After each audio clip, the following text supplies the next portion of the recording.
नमस्कार. चला तर आज आपण बनवूया 16 सोमवार स्पेशल चुरम्याचे लाडू. तर चुरम्याचे लाडू बनवण्यासाठी आपल्याला प्रमाण जे घ्यायचं असते गव्हाच्या पिठाचं, सव्वा कप, सव्वा वाटी, सव्वा ग्लास असं घेऊ शकतात. जेवढं आपण खाऊ शकू किंवा जेवढं प्रसादामध्ये वाटू शकू तेवढंच घ्यायचं, जास्त घ्यायचं नाही.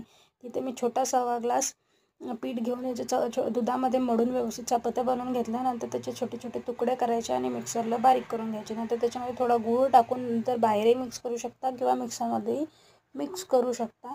गूळ टाकल्यानंतर 1 ते 2 चम्मच इथे तूप टाकायचं. हवं असल्यास तुम्ही जास्त टाकू शकता किंवा कमीही. नंतर हे सगळं व्यवस्थित मिक्स करून घ्यायचं आणि याचे समभागात असे 3 भाग करायचे आणि 3 भाग केल्यानंतर याचे सम आकारात जे 3 लाडू बनतील ते त्याचे 3 लाडू बनवायचे. आणि हे 3 लाडू असतात, एक देवासाठी म्हणजेच प्रसाद वाटण्यासाठी, एक असतो गाईसाठी आणि एक असतो स्वतःसाठी. तर हे झाले आपले चुरमा 16 सोमवार स्पेशल चुरमा लाडू रेडी. रेसिपी आवडल्यास लाईक, शेअर, सबस्क्राईब करायला विसरू नका. थँक्यू.